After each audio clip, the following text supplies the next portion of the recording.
ब्रेकनंतर बुलेटिनमध्ये आपल्या सर्वांचं पुन्हा एकदा स्वागत। आगामी विधानसभेच्या निवडणुका येत्या 2 महिन्यांमध्ये होण्याची शक्यता आहे। त्या अगोदर विविध नेते आपापले उमेदवारी कोणत्या पक्षातून मिळू शकते याची चाचपणी करतात आणि पक्ष प्रवेशाच्या योजनाही आखतात। यात सगळ्यात आघाडीवर आहे राष्ट्रवादी काँग्रेस शरदचंद्र पवार पक्ष। राष्ट्रवादी काँग्रेसमधल्या फुटीनंतर राष्ट्रवादी काँग्रेस शरदचंद्र पवार गटामध्ये मोठी स्पेस निर्माण झाली आहे। पश्चिम महाराष्ट्रामध्ये शरद पवार गटानं भाजपला अनेक मतदारसंघांमध्ये धक्का दिला लोकसभेच्या निवडणुकीमध्ये। त्यानंतर विदर्भात अजित पवार गटाला मोठा धक्का मिळाला। अजित पवार गटाचे मंत्री धर्मराव बाबा आत्राम यांच्या कन्या भाग्यश्री आत्राम यांनी शरद पवार गटामध्ये प्रवेश केलाय।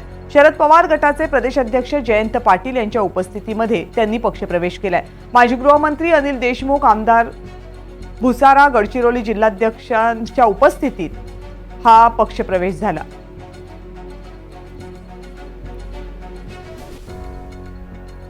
समस्या आहे त्यांच्यावर कोण विषय काढणार आहे? आमचे मंत्री साहेब काय त्यांना फुरसत नाहीये,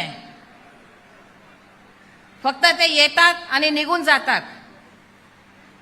असंच त्यांचा कार्यक्रम आधीपासून पण चालत होता। त्याच्यामुळे त्यांनी मला या विधानसभा क्षेत्रामध्ये घर घर घर घर घर घर घर घर फिरवला आणि त्याच्या मोबदल्याला काय मिळाला? गाजर। जे बीजेपी सरकार गाजर दाखवत आहे तसं गाजर मला पण दाखवता आला आणि तुम्ही पण लोक आणि युवक मंडळी तुम्हाला पण ते गाजर दाखवत आहे। सुरजागड आणि जे आता झालं ना वडलापेठ मध्ये इस्पात सुरजागडचं जे उद्घाटन झालं ते तुम्हा सर्व जे युवक मंडळीला एक गाजरच आहे, लालच, जे तुम्ही सर्व त्याच्याकडे दिशाभूल झालेलं आहे।